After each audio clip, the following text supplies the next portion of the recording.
to skip around a little bit, but we're going to start with John 8. I'm going to go from verse 3 to 4, and then 7 to 11. Also going to look at Psalms 91 and 4. I'm going to read for the sake of time. John 8, verse 3. Very familiar story. And the scribes and Pharisees brought unto him a woman taken in adultery.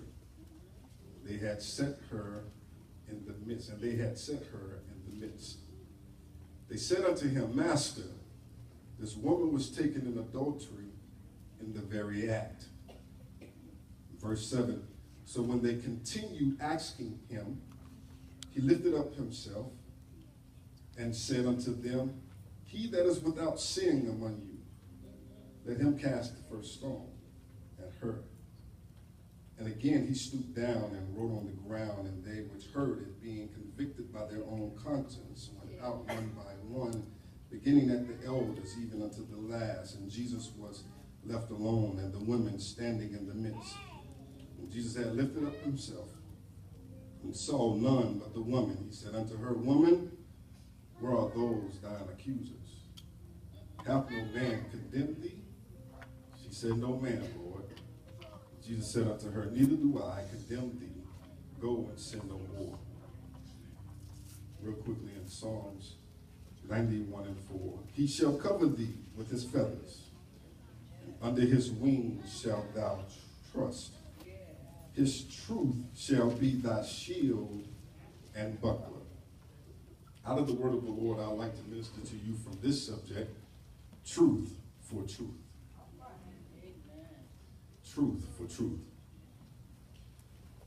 It's the truth of a thing that has to take a certain level of exposing in order to get to the truth. And in this exposing of a thing, sometimes it forces you to face the facts or to face the truth head on. And it's that truth, or what some may call the ugly truth, that is hard for others to handle. When you think about Joseph, he confided in his brothers by exposing the dream or his truth to them, and they did not know how to handle his truth, so they threw him in the pit. Same thing with Jesus when he exposed himself as being the Son of God. He exposed his truth. They were unable to handle his truth, so they crucified him. But Jesus had already declared that I am the way, the truth, and the life.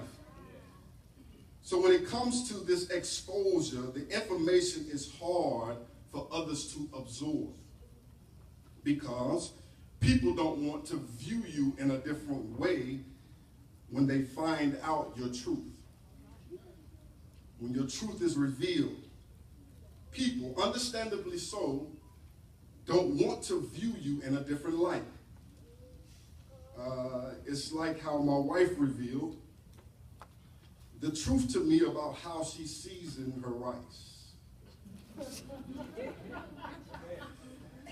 And when she had exposed to me that she uses sugar instead of using salt and butter, my viewpoint changed.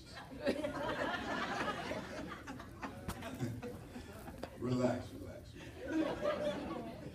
We still say it. My viewpoint changed, and I said, who are you? Why would you put sugar and not salt and butter? But I say that to make the segue point of, that's what I love about the love of God, is that when no one else can handle my truth, he's the only one that can handle it. Even the psalmist reminds us that, cast thy burden, your truth, upon the Lord, and he shall sustain thee.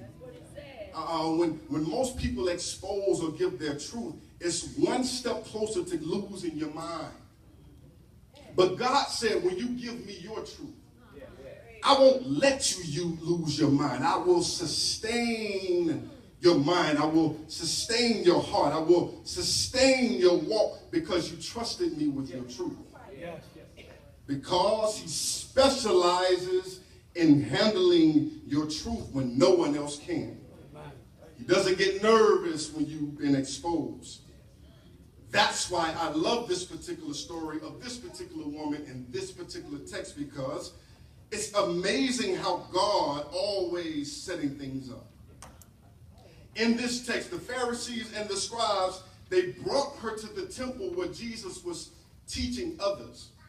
And they exposed her truth in front of everybody. So now, psychologically, she's debilitated from the embarrassment and completely petrified because her life is at stake.